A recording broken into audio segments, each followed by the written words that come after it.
Good morning. We're here this morning with the Consulting Amigos, and those today are Edward Lasik, who's a CPA and spent many, many years as a chief operating officer, so he knows a lot about management of businesses as well. John Mills is our resident Kiwi who has been in the United States since early 80s, developed a really nice electronics supply to business and has been has been in a real estate business, interesting concept where he's renting very small offices to small business people. So he's in touch with small business people all the time.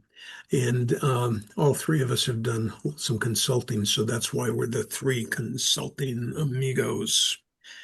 Today we're going to talk about uh, customers. That's the logical extension of the two or three that we've just previously done, which have to do with markets and niche markets.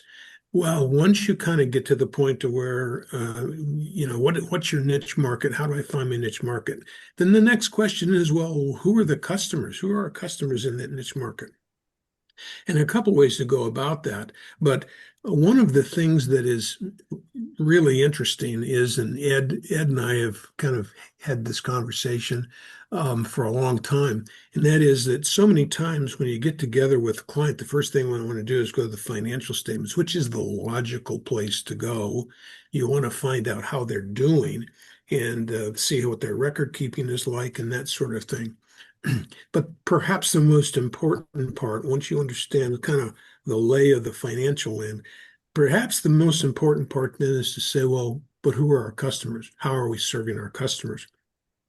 And really, if the customers don't respond to what you're doing, if they don't ring the cash register, hey, your financial statements are going to have a big zero on the top, just a bunch of expenses. So customers become very, very important. Well, I have found this to be the case as well. And that is so many times when I go in and sit down with a new client, they don't know anything about their customers other than, well, we'll bring in Johnny, our sales guy, and he knows everything about our customers. Okay, yeah, bring him on in. Let's have a little chat. And then I ask a few questions, and he clearly knows, oh, the key people. He knows what they're selling. He knows, the way to have conversations and, a lot of competency in the sales team. But they don't know, or the owners don't share a lot of the other information about, well, really, who are the customers? And then there's a whole category of information about customers that most small business people just don't know and don't even know how to ask. And they just, they continue to go down a path of not really knowing. And that's not very healthy for the business ultimately. So we're going to go through just a couple of slides here and kind of lay this out just a little bit. And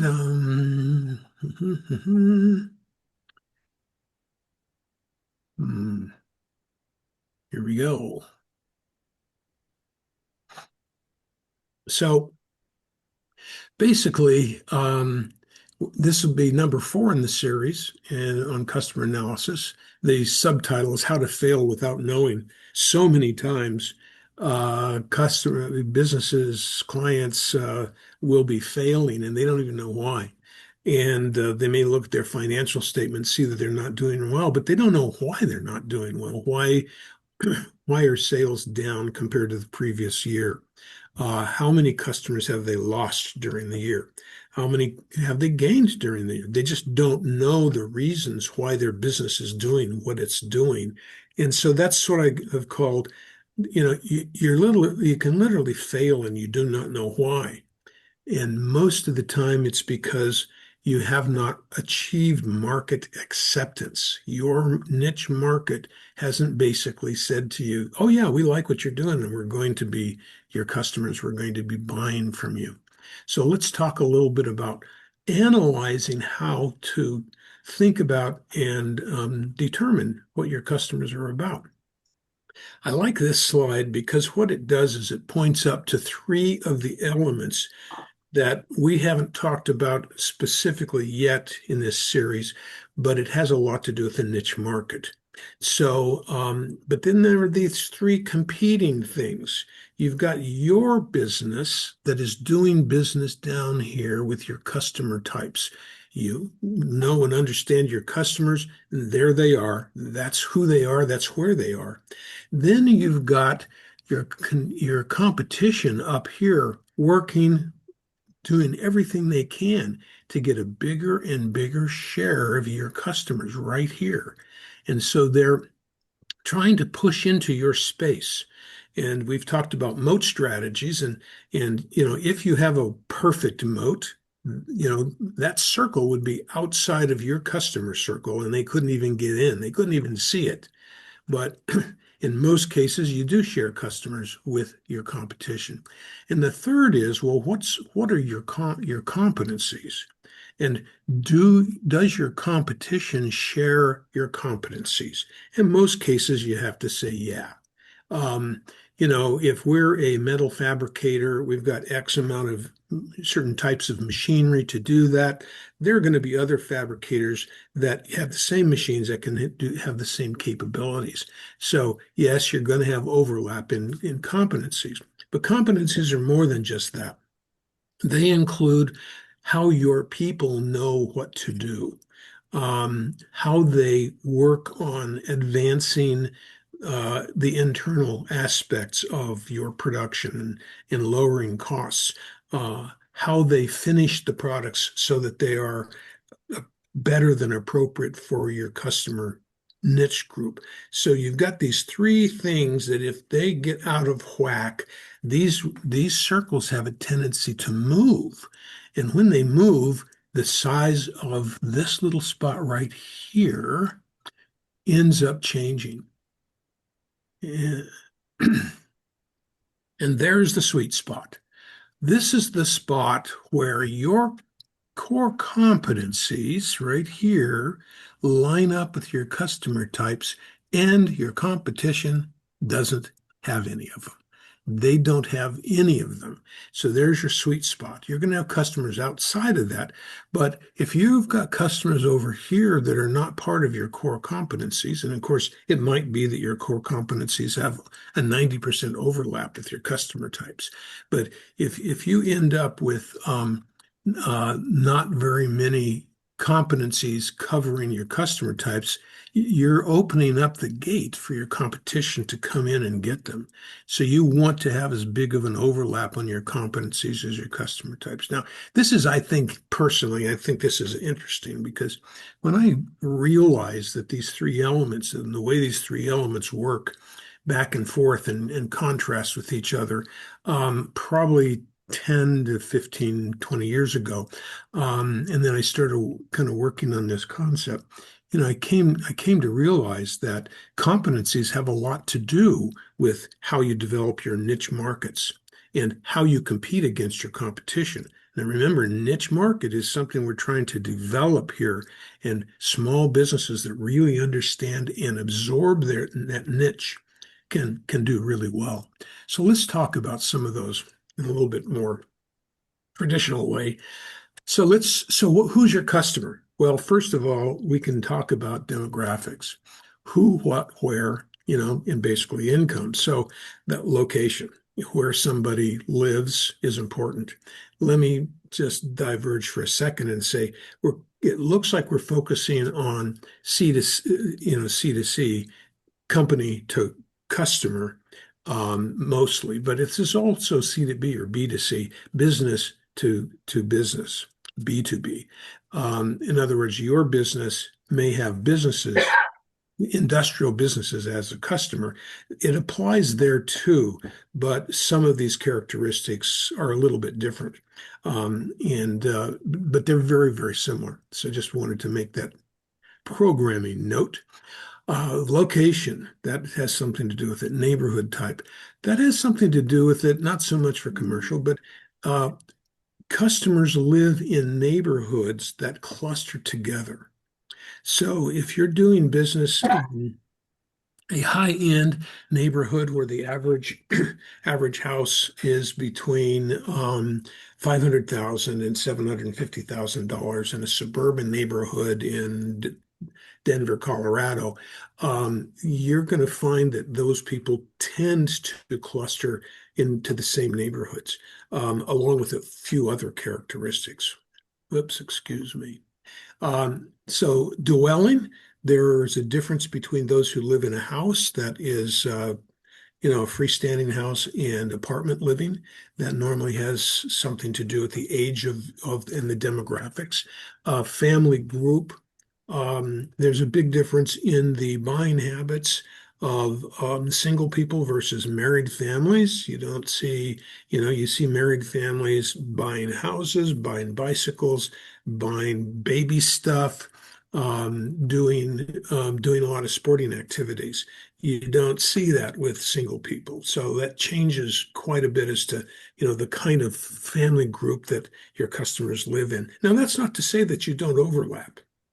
If you're selling toothpaste, there's a good chance that you can sell to single people and families. The family is going to buy more because there are more teeth.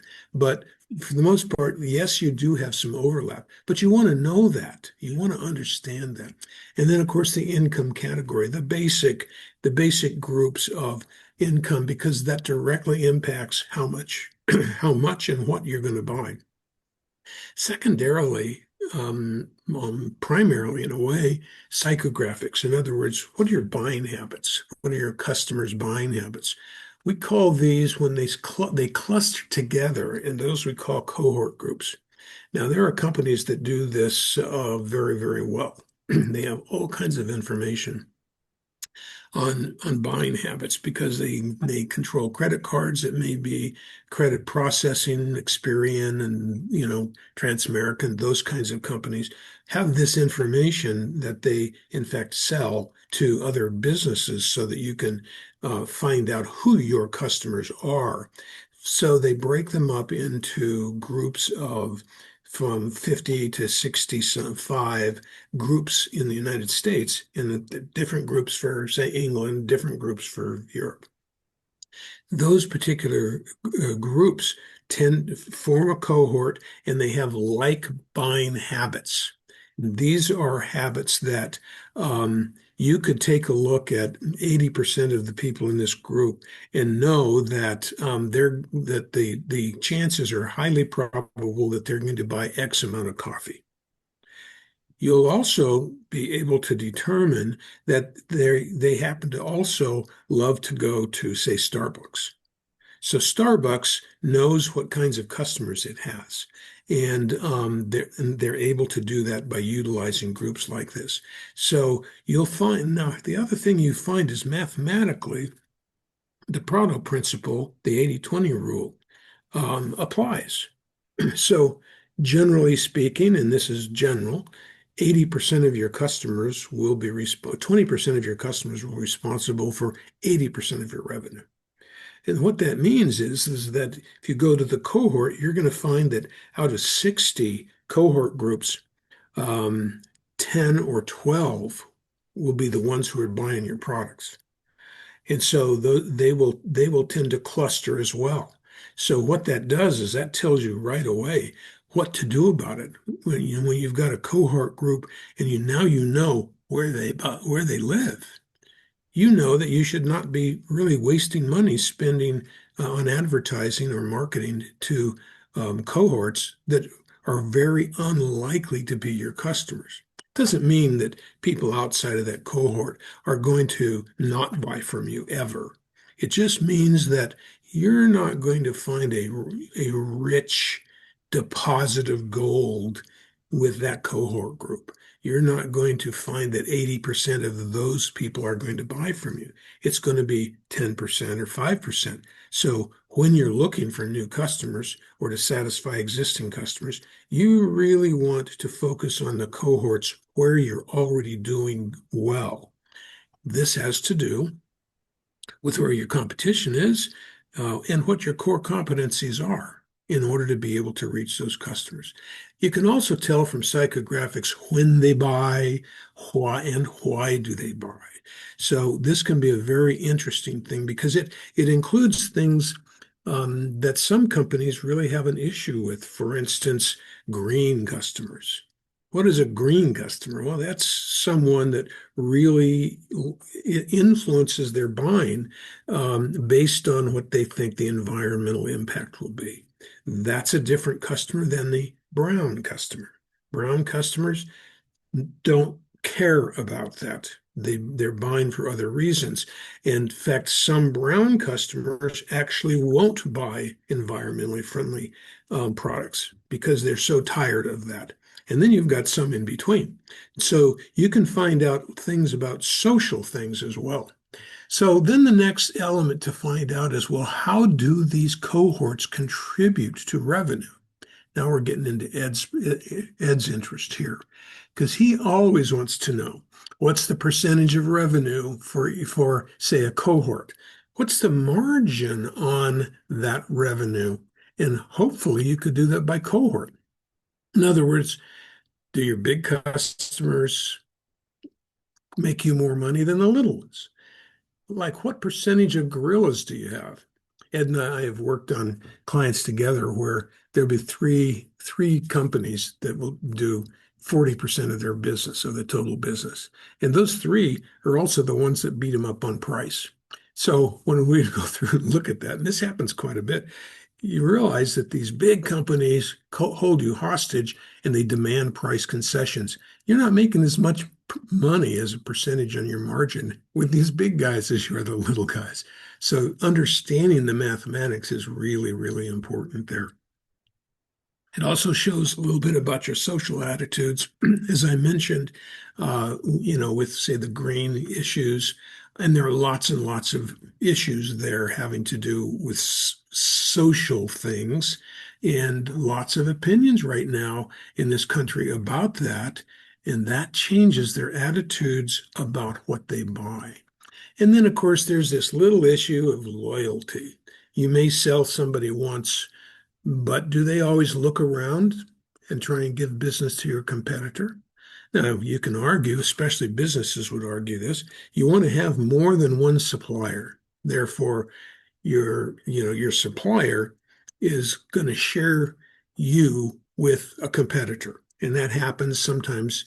It's to make sure that you've got a couple of channels of supply.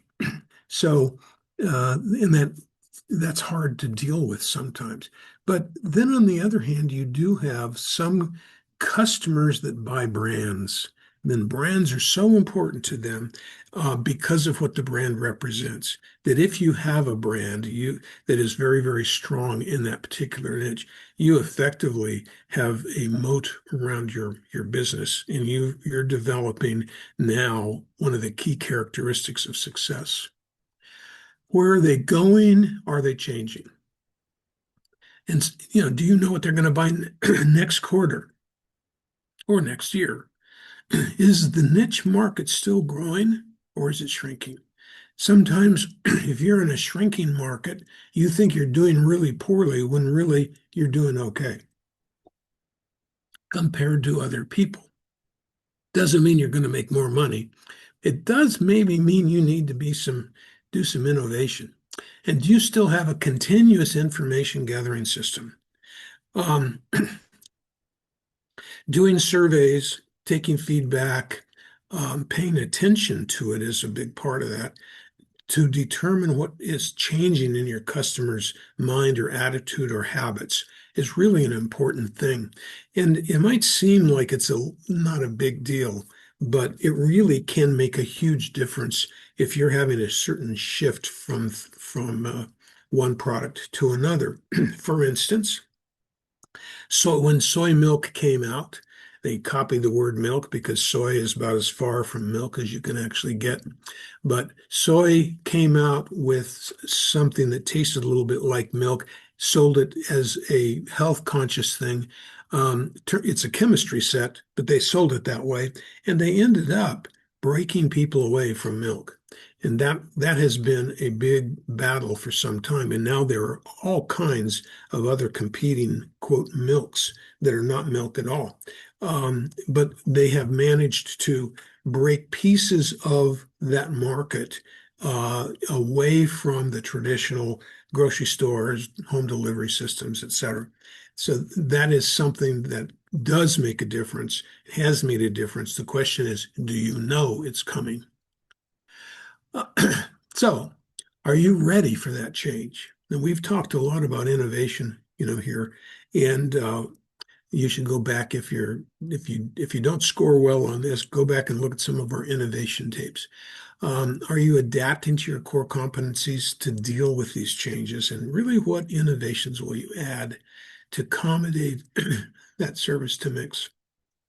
So that is our those are our slides right there. And hopefully you guys have dutifully listened and have lots of comments and attitudes. And I'm like, okay, I'm lost. You tell me I don't know what I'm selling. And at the same time, you can't tell me what I'm selling. How do we figure it out? And then this moment came into horizon. He says, well, what say you ask your customers? And I sat there for a moment and I thought, do I need to ask my customers? I mean, this is how I truly was, in one sense, naive. And as Ron pointed out, he said, look, I understand you think you're selling XYZ and you're advertising and you're saying this and you're saying that. Your customers are buying from you, but what is it they are buying versus what it is you think you're selling? So the short answer was we created, with much grumbling, a customer survey piece that we went back to the clients that were already buying, and we asked them not many questions. I think it was 10, but they were philosophically grouped together. And what I came to find out is what thought I was selling, I wasn't. My clients were buying something other than what I thought I was selling. And it was a complete shift because I also then realized that my customers actually knew more about their business than I did. And Well, they knew what they wanted and they saw through your presentation and they bought it anyway. so tell me, thank you, Ron, I think. So can you fluff out that conversation? Yeah. And say, yeah. So that's a partial answer to your question, Ed, and that is when is it that somebody comes to the realization that they don't really understand what's happened to their business in terms of trending and John, who had fixed expenses and only 50% full, needed the other 20-30% at minimum, hopefully another 50%. So he needed to fill up all of his capacity in order to be able to be as successful as he could be possibly. So the question is, well, where's the pain? If a business is not doing as well as they should be or would like to be doing, they ought to be thinking in terms of customers. That to me, that's the first place you go is go to your customers and find out why they've stopped buying, why you can't sell them, or prospects, why you can't sell them, what is the problem? Um, and the answers invariably will simply come rolling out of a comprehensive analysis of customers, which includes all the math, that we just sort of touched on, and it also includes the behaviors. And sometimes it's very simple. You just simply ask them what they like about the product, what they would do differently, and just that sort of whole general idea. And then you do that. You don't do it once, you need to keep doing it in order to be able to find out. A lot of businesses have figured this out now. And you'll notice how many more surveys you see today than you did a few years ago. I think I've answered 3 questionnaires in the last 2 days online because that's where I am now and that's where they are. Two of them were hospitals and one of them was a online wine company. And how are we doing? What would you do better? Those kinds of simple questions. Now, when you get into it in a more advanced way, you do want to begin to ask questions that are a little bit broader. And it can be very, very broad, especially if you have good, loyal customers that really will stick with you through 20 questions instead of six. And you try and gather those bits and pieces and figure out exactly what's going on. And then over time, you see how they change and it tells you where you're going. I have a particular client that we've talked about many times where we started doing this, I'm going to say 30 years ago, 25 maybe. Every 3 to 5 years, we would do the big survey. And we would maybe offer them something, but then we finally got to the point to where they were so loyal that they would just do it out of loyalty to the company. And we would send out thousands and thousands of them and get thousands back, more almost than we needed, way more than we needed. And so we were able to cut that back, do random selections of the customers, knowing the cohort that they were in. And then when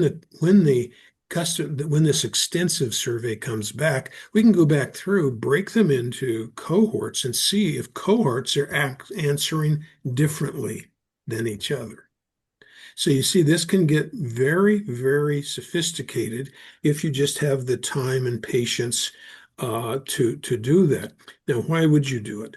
Well, you would do it to find out if there are general trends that are happening over a period of time. But at the same time, you find out all kinds of interesting things. One of the more amazing um, issues, so if in this particular customer their drop rate was increasing, in other words, they were losing customers. They want to know why they were losing customers. We found out on a special survey. We do about 6 surveys a year, I would say. Most of them very small, very specific, more product oriented. Um, but on this particular survey, we were able to determine that our customer service approval rating dropped. Well, what does that mean? We're losing customers. We don't know if it's due to customer service, but because they have a very extensive feedback system, every note, there are hundreds of calls a day, every note for every call gets cataloged in a database. So we could go back through and see exactly what was being said and how it was being remedied. And we could discover exactly who was doing it. That person got fired. That was an immediate change in customer service. The drop rate stopped 3 weeks later and stabilized back to where it was before. Now you have 8 people in customer service. Only one of them was spoiling the batch for everybody. That's why you need feedback. And if you need to do it on a continual basis because these things creep up on you. You've got so many things going on as a small business person, and you forget to ask customers, how are you doing? That's kind of why you need to have a marketing person to do some of these things. That's part of their responsibility. It's not a salesperson. It's not an art person. It's a marketing, almost statistician, if you will, someone who really understands all of the aspects of measuring marketing. And so in this particular case, it saved tens or hundreds of thousands of dollars simply by asking them, what do you think? They're happy to tell you. They're very happy to tell you when they're not happy. And, and the ultimate slap in the face is when they leave, when they drop, when they don't come back. The problem is that you do have to have good customer records. If you're a hardware store, that's kind of hard to do because people walk in, walk out. Ace Hardware has a good program now that they didn't have 20 years ago that, is a loyalty program. And if you want the discounts and stuff, you just give them your phone number. That's all there is. Just Here's my phone number. And so eventually they're going to match that up with your address. They're going to send you stuff. They're going to be sending it online. And pretty soon you get a few questions about, well, how would you think of this and how was this? So they're getting feedback on that. And then they reward you in addition to that with a discount on this or that. Their recent one was come in and get a free multi-tool, a little screwdriver that has a bunch of attachments and stuff, and they probably spent $3 on it or something like that, buying hundreds of thousands of them. So, it's like, all right, when I'm down close by, I'm going to stop by and get a free tool. Why? Just because. So, because I like tools. And so that's what the continuous part can do for you. But I think, Ed, back to your real point, is how do you get them to start?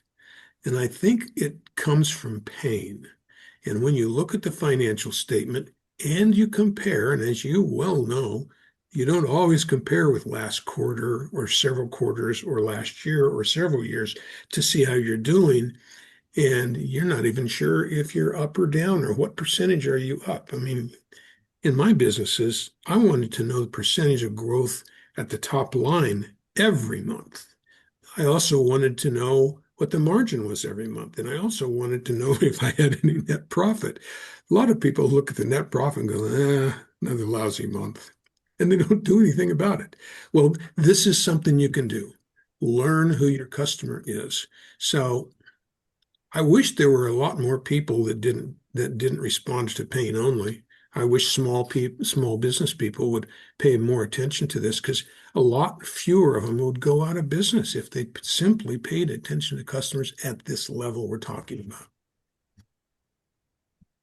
Well, to get financial help, there's all kinds of CPA firms and financial institutions you can go to get help. If you need marketing help, how do you find someone you trust? Because trust is a big part of it. Yeah, it's hard. Somebody who can really move the needle for your company. It's One of the hard. problems, Ron, is looking on from the outside, there has been in the past a great deal of confusion or naivety in people who think that sales help and marketing help are one and the same. People in general don't understand what marketing is, and it's a muggy fuggy idea. Uh, Uh-huh. as opposed to, well, sales is obviously, we can get sales help. And then a lot of the advent of all the website and the SEO and people promote themselves as marketing specialists when they're doing nothing more than using Google algorithms to go and promote stuff to certain groups. And that Right. is far from marketing. It's in a distant hill. In fact, I would say it's just noise creation. Uh, Yeah. but Yeah. I'm a little biased against that, so I apologize. No, I actually agree 100% with you.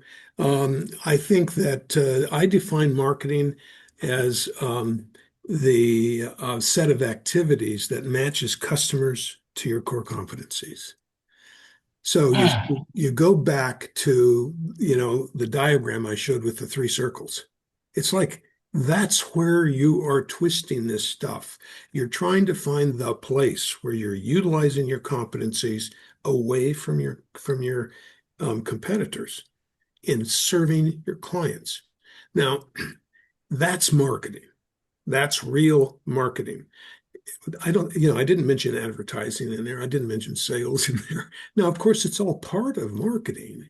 But if you're not doing the things we're talking about here and in the last three episodes, you're not a marketer. You're an advertising salesperson. You're you're a website designer, and everybody who touches marketing calls themselves a marketing person. That's your first problem. People are not marketing people.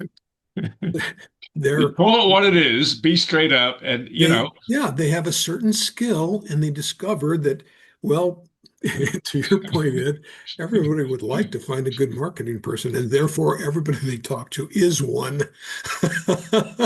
It's like, oh, you need marketing? Oh yeah, that's me. That's me. Sure, no problem. that, And but today I think we're seeing some changes a little bit. There are some agencies out there that, due to their participation in online marketing, they have learned they have to be focused on some numbers. Because nowadays everybody knows that you should be able to look at your traffic on Google and find out how your website's doing. You should be able to determine how many people came to your website and filled out the form and bought the merchandise. These things are possible today. And so now you can really tell where it's coming from. You can also tell, if you've got a series, and right now we've got a series of about 12 or 15 different ads going on online, different types of advertising. And we know exactly how many of those come into the website, go to the right page, and fill out the page and become customers. Therefore, that tells us exactly where the advertising is working. So you can start with that. That doesn't solve the problem if it's not working.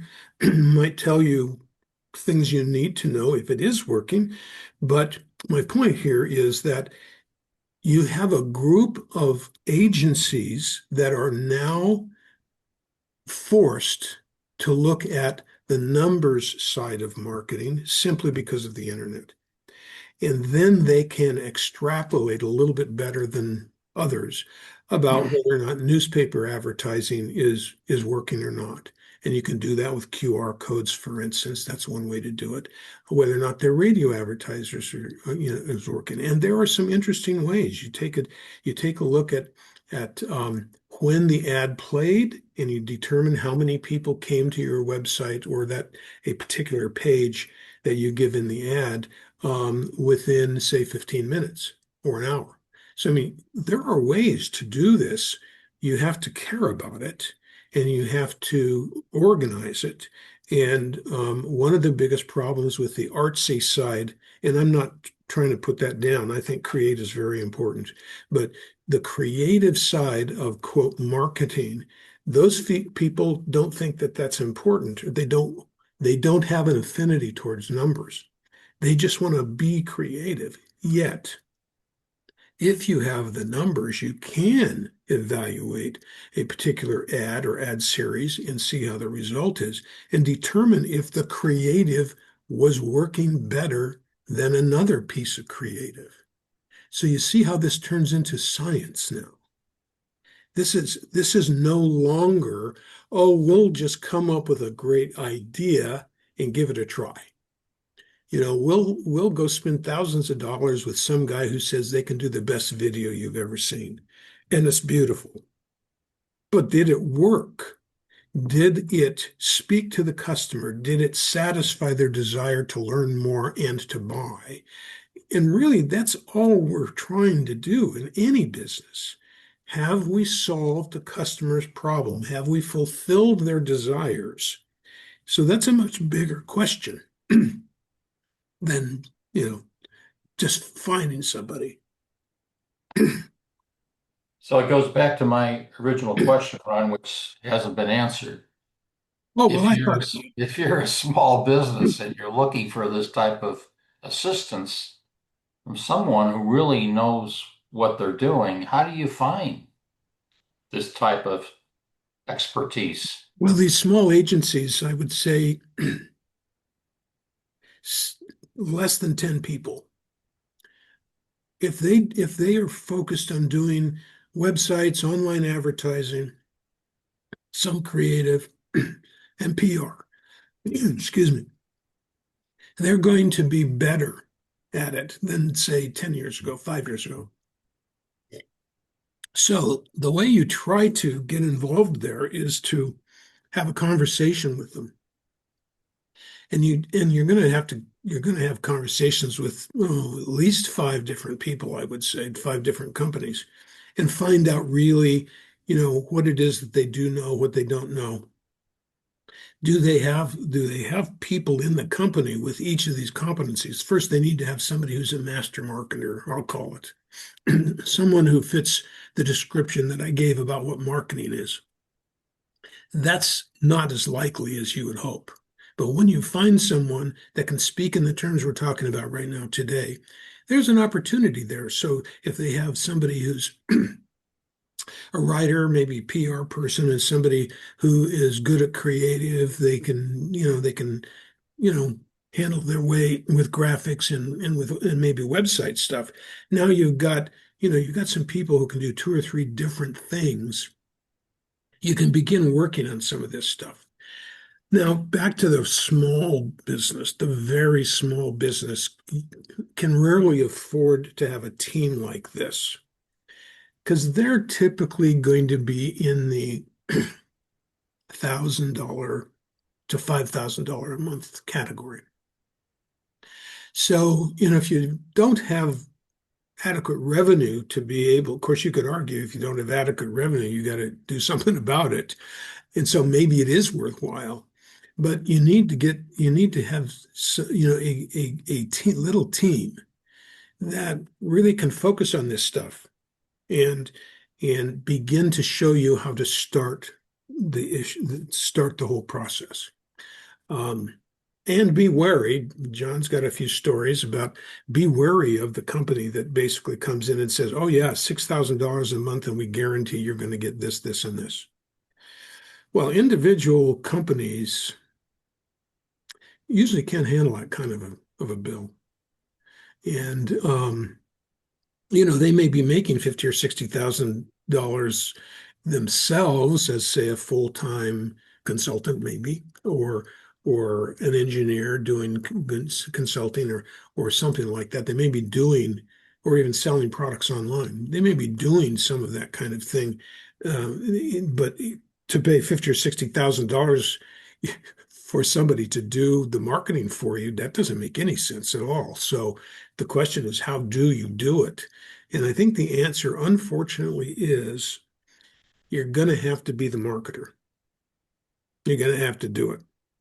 And how do you do it? Well, you start by going back 3 episodes with number 1 and start listening to what we're talking about in terms of marketing. What is marketing planning? What is marketing? And understanding that. And what's a market? And what's a niche market? And how do we develop a niche market? And finally, you get down to, well, what can our company do? And what do our customers want? So once you can, but do that first, because how do you know what to say to them until you know that? You can't even come up with the language. So many times, businesses get themselves into trouble because they say, "I'm not a good writer and I need somebody to write some stuff for me." They have a little chat, the writer just starts writing. Doesn't matter though, because the writer doesn't know what the customer is like. So I'll give you a couple of extreme examples. Same product, one niche market that they had done very well in was the pump business for golf courses. When you go to a golf course, you talk to them in totally different language than you do the windmill generator market.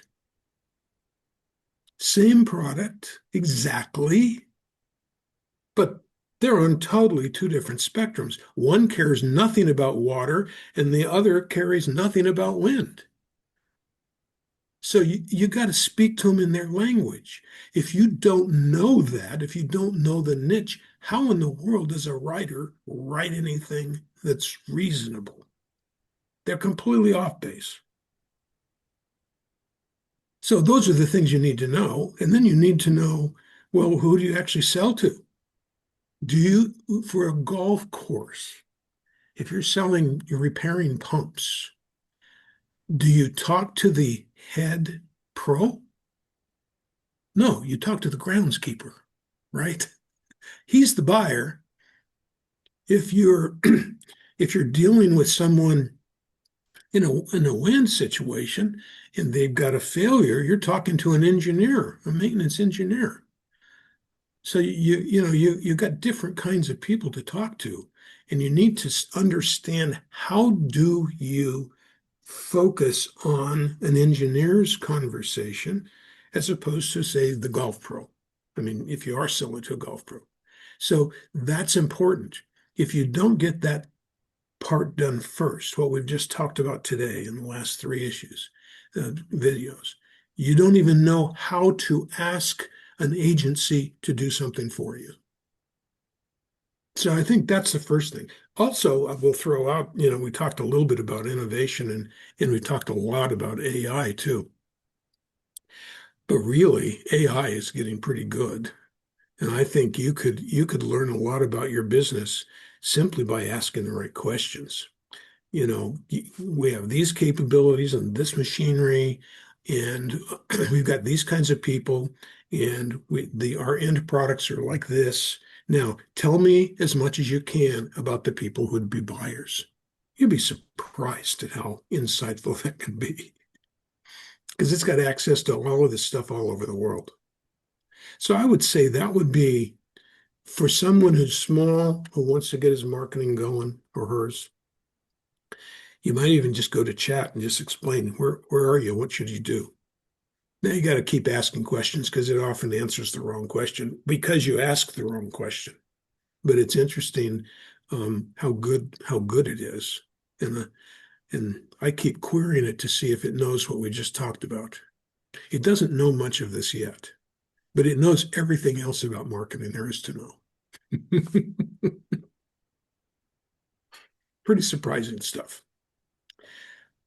So, any closing comments, gentlemen? It's life changing, I think, when you listen. I think the takeaway is listen to your clients or the customer. But of course, the prerequisite is ask the right questions. Hmm. So, and that's really kind of hard for a lot of people to do because we want to ask them based on our own predilection. I, Hmm. I really believe the only way to do a good assessment is to contact somebody outside of your current circle, not one of your employees, not somebody who thinks they know your business, but somebody outside of your business, possibly a marketing consultant or somebody who understands the psychology of buying, and to ask those questions that pertain to the business but are not so obvious. And Ron, that's what you did for me. And we came Hmm. back. I thought I was selling real estate, floor space, parking lots, and I came to find out that people were buying a safe, secure, well managed, which I wouldn't have sold because I didn't think I was well managed, but Hmm. apparently other people do. Hmm. Hmm. So then our whole marketing changed to safe, secure, well-managed, professional office space. Yeah, And that's actually that is what we were delivering. We didn't know it. We thought we were delivering something else. But yeah. and so they just got aligned. And the irony is, and this is fascinating. We actually have a 8 foot fence all around the building. It's not really that noticeable anymore because then it had barbed wire on the top of it. We Hmm. used to get people coming in and saying, "What's that for? Are you Hmm. worried about break-ins?" As soon as we started talking about a safe, secure location and building, we in 15 years, we haven't not had one person comment on it Wow. because they come in and they see the fence and they like it. They know what it's for. They Right. know what it's for, you Right. know. Yeah. And Interesting. so it's really fascinating because that shift in language to something that they were comfortable with. I wasn't comfortable with the language, but my customers were, Hmm. Hmm. and it worked. Yeah. So Great. Well, thank you. That's a great wrap up. And I think we'll maybe let it stand at that.